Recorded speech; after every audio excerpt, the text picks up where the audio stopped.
ഇത്രയും കാലം ഈ പൊങ്കാല സമയങ്ങളിൽ കുടിവെള്ളം മുടങ്ങുന്ന ഒരു സാഹചര്യം ഉണ്ടായിരുന്നില്ല. അത്തരമൊരു പരാതികൾ നഗരത്തിൽ പൊതുവെ പൈപ്പുകളിൽ വെള്ളം മുടങ്ങുന്ന സാഹചര്യം ഉണ്ടായിരുന്നു. പക്ഷേ കഴിഞ്ഞ കാലങ്ങളിലൊന്നും പൊങ്കാല സമയങ്ങളിൽ ഇത്തരത്തിൽ ജലവിതരണം മുടങ്ങുന്ന ഒരു സാഹചര്യം ഉണ്ടായിരുന്നില്ല. വളരെ പെട്ടെന്ന് ഈ വർഷം കൃത്യമായി പൊങ്കാല ഇടുന്ന ആ 2-3 ദിവസം മുമ്പ് കൃത്യമായി ജലവിതരണം മുടങ്ങുന്ന സാഹചര്യം. അതെന്തായിരുന്നു അതിൻ്റെ സാഹചര്യമെന്ന് ജനങ്ങൾക്ക് കൃത്യമായി മനസ്സിലാകുകയും ചെയ്തു. ഒരു പക്ഷേ ഇടതുപക്ഷം എന്തായിരിക്കാം കരുതിയത്, ഇങ്ങനെ ജലവിതരണം മുടക്കിയാൽ അത് കോർപ്പറേഷനെതിരായ ഒരു വികാരമാക്കി മാറ്റാം എന്നാവാൻ കരുതിയത്. അങ്ങനെയാണോ നന്ദു? ഇത് നമ്മളത് വളരെ സീരിയസ് ആയിട്ടാണ് പരിശോധിക്കേണ്ടത് ഈ വിഷയത്തെ. ഇത് സത്യത്തിൽ ഇപ്പോൾ ഒരു ചെറിയ സമയത്ത് നമ്മൾ അല്ലെങ്കിൽ ഈ പറയുന്ന ആറ്റുകാൽ പൊങ്കാല കഴിയുമ്പോൾ ഇത് മറന്നു പോകേണ്ട ഒരു വിഷയവുമല്ല. ഇത് വളരെ ഗൗരവമായി തന്നെ മുന്നോട്ടേക്ക് കൊണ്ടുപോകേണ്ട ഒരു വിഷയമാണ്. 8-9 ദിവസമായി തിരുവനന്തപുരത്ത് പ്രത്യേകിച്ച് ആറ്റുകാൽ ഉത്സവ പ്രദേശങ്ങളായി ബന്ധപ്പെട്ട് നിൽക്കുന്ന വാർഡുകളിൽ കുടിവെള്ളം എത്താതായിട്ട് 8-9 ദിവസങ്ങളായി. ഇതിനിടയ്ക്ക് 2 തവണയാണ് മേയറുടെ നേതൃത്വത്തിൽ വാട്ടർ അതോറിറ്റിയുടെ ഉദ്യോഗസ്ഥന്മാരുമായി ബന്ധപ്പെട്ട് ഒരുമിച്ചിരുന്ന് ചർച്ച നടത്തി. അവർ എല്ലാ വിഷയങ്ങളും പരിഹരിച്ചു. അതായത് ആദ്യത്തെ അമ്മയുടെ കാപ്പുകെട്ട് നടക്കുന്ന ദിവസം തന്നെ ഈ വിഷയങ്ങളെല്ലാം പരിഹരിച്ചു എന്ന് രേഖാമൂലം അല്ലെങ്കിൽ മേയറോട് കൃത്യമായി തന്നെ അതിൻ്റെ മറുപടിയായി പറഞ്ഞവർ പിന്നീട് നമ്മൾ കാണുന്നത് ജനങ്ങളെ തെരുവിലിറക്കാൻ വേണ്ടിയിട്ട് CPM-ൻ്റെ സൈബർ ഇടങ്ങളിൽ നിന്ന് നടക്കുന്ന സൈബർ ബുള്ളിംഗ് ആണ്.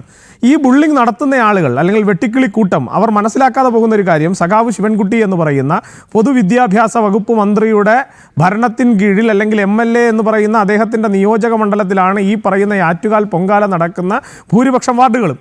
അതുപോലെ തന്നെ ആറ്റുകാൽ ക്ഷേത്ര പരിസരം എന്ന് പറയുന്നത് നേമം നിയോജക മണ്ഡലത്തിൻ്റെ ഭാഗമാണ്. അതായത് ബഹുമാനപ്പെട്ട പൊതുവിദ്യാഭ്യാസ മന്ത്രിയുടെ മണ്ഡലത്തിലാണ് ഇത്തരത്തിലുള്ള കുടിവെള്ളക്ഷാമം കഴിഞ്ഞ 8-9 ദിവസങ്ങളായി നീണ്ടു നിൽക്കുന്നത്. എന്നിട്ടും തൊട്ടപ്പുറത്തിരിക്കുന്ന ജലസേചന വകുപ്പ് മന്ത്രി അല്ലെങ്കിൽ ആ വകുപ്പ് കൈകാര്യം ചെയ്യുന്ന മന്ത്രിയോട് ഈ വിഷയം പറയാനോ ഇതൊന്ന് പരിഹരിക്കാനോ കൽപ്പില്ലാത്ത, കഴിവില്ലാത്ത, നാണം കെട്ട മന്ത്രി അദ്ദേഹത്തിൻ്റെ കഴിവുകേട് മറച്ചു വയ്ക്കാൻ അദ്ദേഹത്തിനെ കൊണ്ട് കഴിയാത്തത് ആൺപിള്ളേർ നട്ടല് നിവർത്തി നിന്ന് ചെയ്യുന്നത് കണ്ടപ്പോൾ അതിലുണ്ടായിട്ടുള്ള അസൂയയും കുശുമ്പും മൂത്തിട്ടാണ് ഇത്തരത്തിലുള്ള വാക്കുകളുമായി അദ്ദേഹം പൊങ്കാലയുടെ തലേന്ന് ഇറങ്ങിയിരിക്കുന്നത്. അദ്ദേഹം ഒരു കാര്യം അതെ, തീർച്ചയായും നന്ദു, ഇടയ്ക്ക് നമ്മുടെ പ്രേക്ഷകർ വിളിക്കുന്നുണ്ട്. അപ്പോൾ അവരുടെ പ്രതികരണത്തിലേക്ക് പോകണം. അതുകൊണ്ടാണ് ഈ ഇടയ്ക്ക് നമ്മുടെ സംഭാഷണം മുറിയേണ്ടി വരുന്നത്. ഈ വിഷയത്തിൽ തന്നെയാണ് കോഴിക്കോട് നിന്നും ശ്രീ രാമചന്ദ്രൻ എത്തിയിരുന്നു. ശ്രീ രാമചന്ദ്രൻ പ്രതികരിക്കാം. നമസ്കാരം. ആദ്യം തന്നെ ജനൻ ടിവിയോടാണ് നന്ദി പറയേണ്ടത്. ഞങ്ങൾക്കൊന്നും തിരുവനന്തപുരത്ത് വന്ന് ഇത് പങ്കെടുക്കാൻ പറ്റിയില്ലെങ്കിലും പക്ഷേ നിങ്ങൾ പ്രോഗ്രാമിലൂടെ ഞങ്ങൾ അതുകൊണ്ടാണ് പ്രേക്ഷകർ കൂടി പങ്കെടുക്കാൻ പറ്റുന്ന പുതിയ ഒരു പരിപാടി അതുകൊണ്ടാണ് ആരംഭിച്ചത്. ശ്രീരാമൻ അയച്ചത് വളരെ സന്തോഷമുണ്ട്. പിന്നെ എനിക്ക് നിങ്ങൾ ഇപ്പൊ ഇതിൽ പറഞ്ഞിട്ടുള്ള ഒരു ഇത് മന്ത്രി ശിവൻകുട്ടിയുടെ കാര്യം, ശരിക്കും ആ പൊങ്കലിൽ ശിവൻകുട്ടിത്തമോ എന്നുള്ള ഒരു അക്ഷരമാണ് മാറ്റേണ്ടത്. ശരിക്കും അത് പ്രേക്ഷകരായ ചിലപ്പോൾ കൂടി പോകുന്നതിനെ കൊണ്ട് ഞാനൊന്നും പറയുന്നില്ല. കാരണം ഇതൊരു രാഷ്ട്രീയ പകപോക്കലായിട്ടാണ് ഞങ്ങൾക്ക് തോന്നിയിട്ടുള്ളത്. ഇവിടെ നിന്നുകൊണ്ടൊക്കെ ഞങ്ങൾക്ക് തോന്നിയിട്ടുള്ളതാണ് രാഷ്ട്രീയ പകപോക്കൽ തന്നെയാണെന്നുള്ളത്.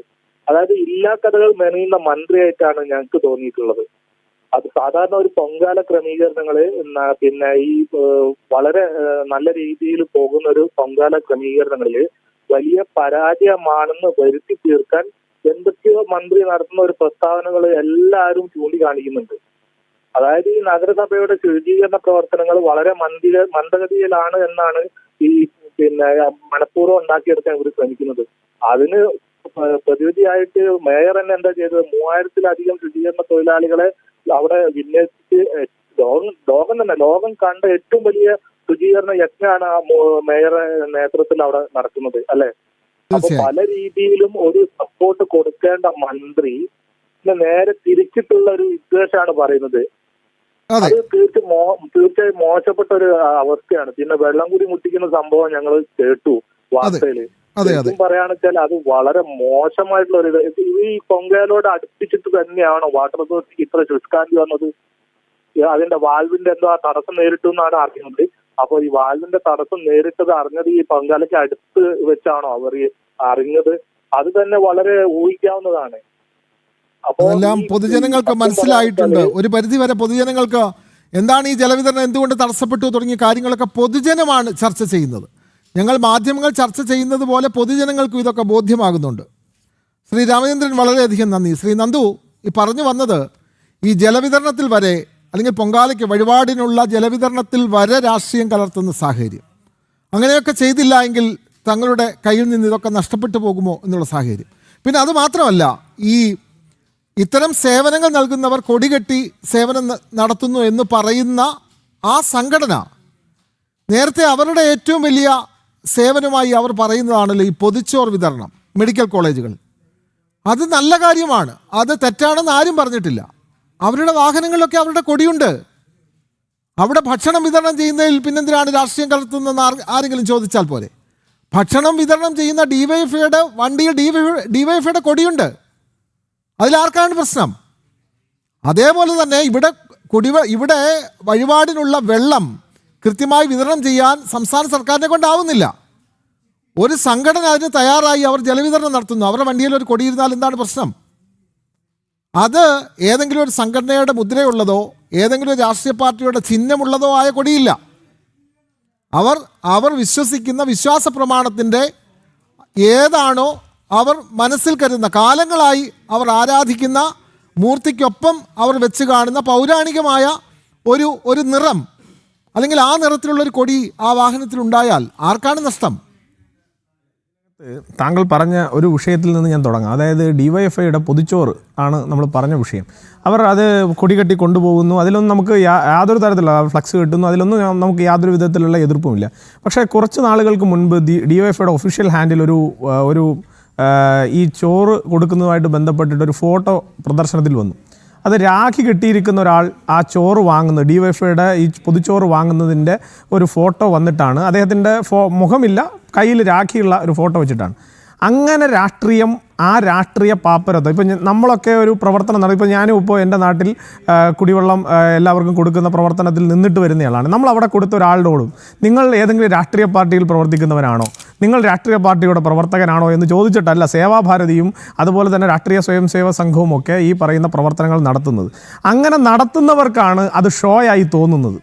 ഇപ്പോൾ മന്ത്രി ശിവൻകുട്ടിക്ക് ഷോ എന്താണെന്ന് നമ്മൾ പറഞ്ഞു കൊടുക്കണ്ട. കാരണം 2015 നിയമസഭയ്ക്കകത്ത് അദ്ദേഹം നടത്തിയ ഷോയുടെ ആ നിലവാരത്തിലേക്ക് ഇനി ഇന്ത്യയിൽ ഒരു രാഷ്ട്രീയ പ്രവർത്തകന് ഉയരാൻ സാധിക്കില്ല എന്നുള്ള ഒരു ബോധ്യം അദ്ദേഹത്തിന് തന്നെയുണ്ട്. അപ്പോൾ അദ്ദേഹത്തിന് നമ്മൾ ഷോ പ്രത്യേകിച്ച് പറഞ്ഞു കൊടുക്കണ്ട.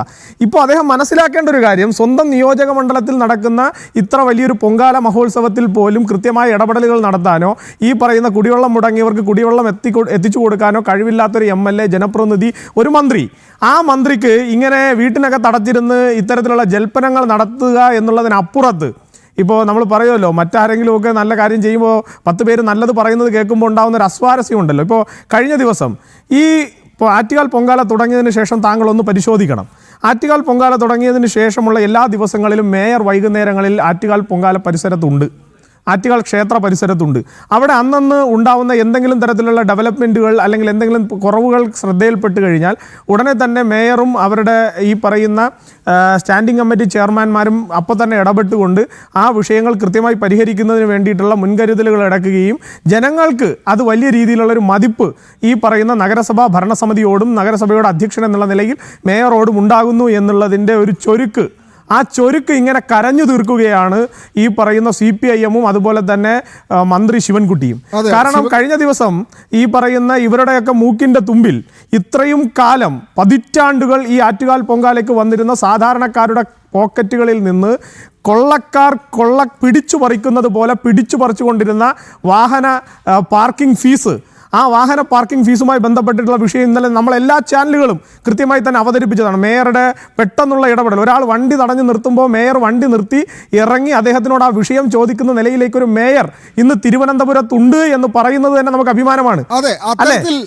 തീർച്ചയായും ആളുകളെ ഇറക്കിവിട്ട ധാർഷ്ട്യക്കാരിയായ CPIM മേയറിൽ നിന്ന് ഇന്ന് ജനങ്ങൾ കൈകാണിച്ചാൽ നിർത്തി ഇറങ്ങി അവരുടെ വിഷയങ്ങൾ കേൾക്കുന്ന ഒരു നല്ല കേൾവിക്കാരനായിട്ടുള്ള, വിഷയങ്ങളെ കൃത്യമായി മനസ്സിലാക്കാനും ആ വിഷയങ്ങൾ ഞൊടിയിട കൊണ്ട് പരിഹരിക്കാനും കെൽപ്പുള്ള ഒരു ഭരണവും ഭരണ നേതൃത്വവും ഇന്ന് തിരുവനന്തപുരത്തുണ്ട് എന്നുള്ളതിൻ്റെ പ്രകടമായിട്ടുള്ള ഉദാഹരണമല്ലേ കഴിഞ്ഞ ദിവസങ്ങളിൽ നമ്മൾ കണ്ടത്.